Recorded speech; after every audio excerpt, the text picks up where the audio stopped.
with me. This is called track marks. Now, I'm not talking about the kind like the ones near my bio dad's hand, running horses into an intravenous land before doing multiple stints in San Quintin, and my mom's life didn't go according to plan. Finding safety and security in the arms of another man, one concerned about his next drink, sick burn, fine line, and quickly dealt poker hand. We'd leave the area Jose known as San when I was 3.5 and didn't remotely understand. I grew up in the sticks, Grass Valley, Cali to be exact, but 7 miles outside of town, even if the crow was flying fast on a straight and narrow track until I sat in my cap and gown. I'm marinating on the kinds of tracks that leave their indelible mark, the true substance to which I'm addicted. Dr. Seuss and Shel Silverstein paved the way, but Dr. Dre may have made sure that I picked it. I remember searching for tracks late on Fridays after 10 p.m., if I may, putting my boombox on the top shelf near my nerve hoop, trying to hold the antenna in the perfect way. If I was lucky, clear night, no wind, no kites, or running astray, I could pick up the uncut hip-hop hour on 106 KMEL all the way from the Bay. I remember. And you may ask yourself only once in a lifetime while talking to yourself in your own head. Or many more like Offset featuring J. Cole, How Did I Get Here, which is fair. Raised in the midst of redneck hicks and hippie chicks picking hip-hop and its sticks isn't always, and do you see what I did there? I know, I remember. I remember when my dad's friend Kim came to visit, and Eric, his son, had a big black bag, exquisite, and when he plopped it down, a black cassette popped out somehow, and I asked, what is it? He said, more like, whose is it?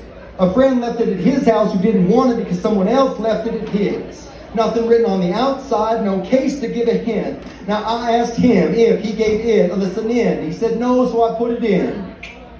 Now surely I'd listened to DJ Jazzy Jeff and the Fresh Prince, but nothing quite prepared me for this.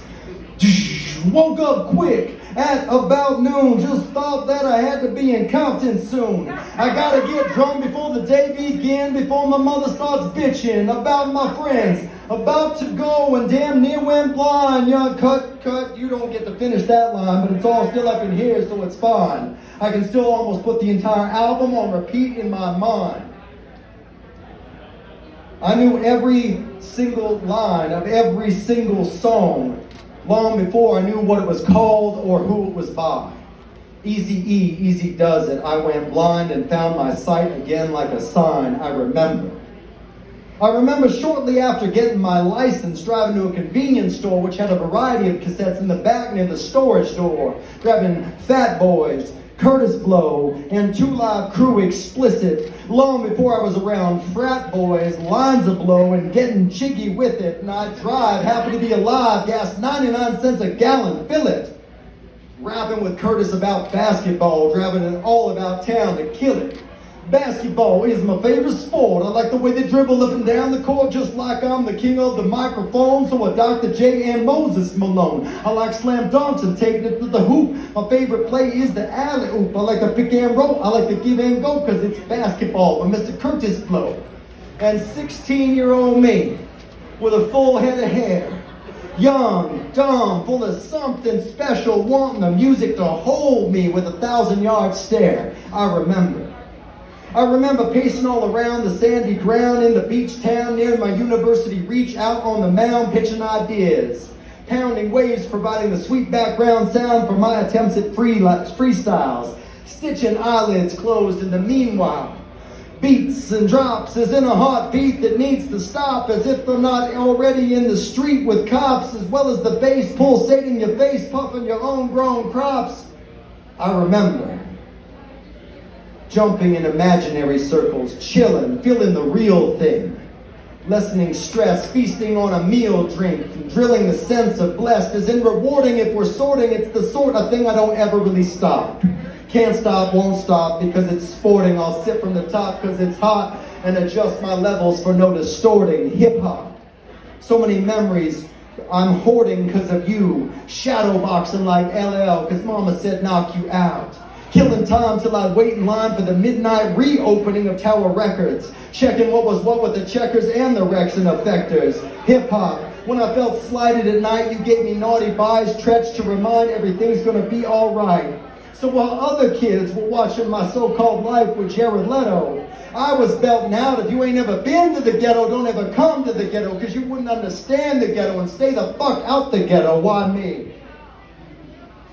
I remember when the county fair came to play, and right behind Johnny Popo from my faded two-tone 84 Dodge Ram Diggs, blaring from my homemade PA. How about a ham sandwich from Cypress Hills Pigs, begging them to try me, come what may. Hip-hop, I've laughed, I've thought, I've kicked back to chat, and I wrote a lot. I may throw on Kendrick, Big Sean, or M now, when it would have been Q-Pop, Ghetto Boys, or MC Ren then. I'm not claiming to be an expert, just a kid at heart with a microphone and a pen who loves great poetry in all the many forms that it's in.